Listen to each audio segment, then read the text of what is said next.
of their contracted future. She was conscious now of the improvement of not having to take her present and her future at once. They were about as much as she could manage when taken separate.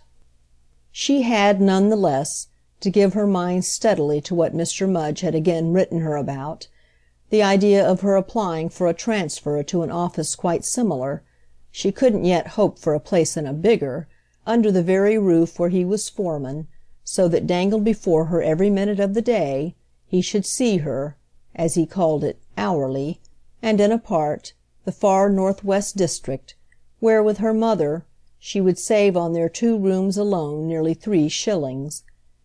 It would be far from dazzling to exchange Mayfair for Chalk Farm, and it wore upon her much that he could never drop a subject.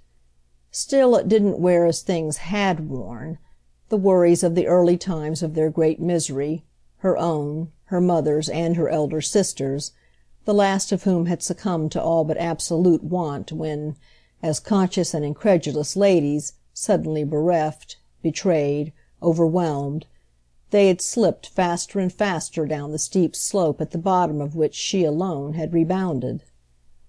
Her mother had never rebounded any more at the bottom than on the way, had only rumbled and grumbled down and down, making in respect of caps, topics and habits, no effort whatever, which simply meant smelling much of the time of whiskey.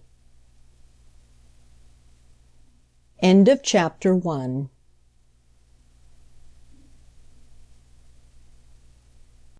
Chapter 2 of In the Cage by Henry James.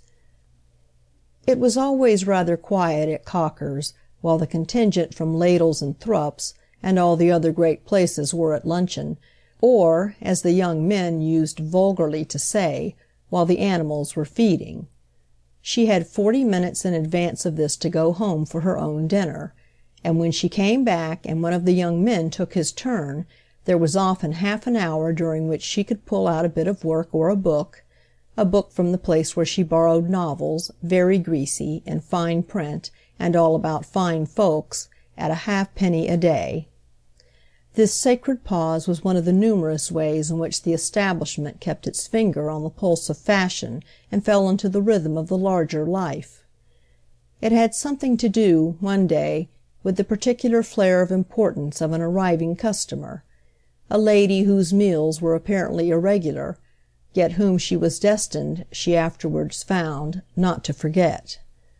The girl was blasée; nothing could belong more, as she perfectly knew, to the intense publicity of her profession, but she had a whimsical mind and wonderful nerves. She was subject, in short, to sudden flickers of antipathy and sympathy, red gleams in the grey fitful needs to notice and to care, odd caprices of curiosity. She had a friend who had invented a new career for women, that of being in and out of people's houses to look after the flowers. Mrs. Jordan had a manner of her own of sounding this allusion. The flowers, on her lips, were, in fantastic places, in happy homes, as usual as the coals or the daily papers. She took charge of them, at any rate, in all the rooms, at so much a month, and people were quickly finding out what it was to make over this strange burden of the pampered to the widow of a clergyman.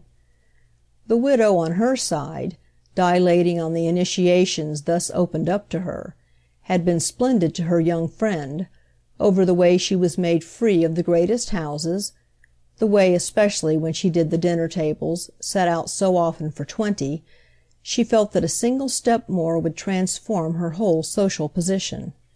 On its being asked of her then if she circulated only in a sort of tropical solitude, with the upper servants for picturesque natives, and on her having to assent to this glance at her limitations, she had found a reply to the girl's invidious question: "You've no imagination, my dear." That was because a door more than half open to the higher life couldn't be called anything but a thin partition. Mrs. Jordan's imagination quite did away with the thickness.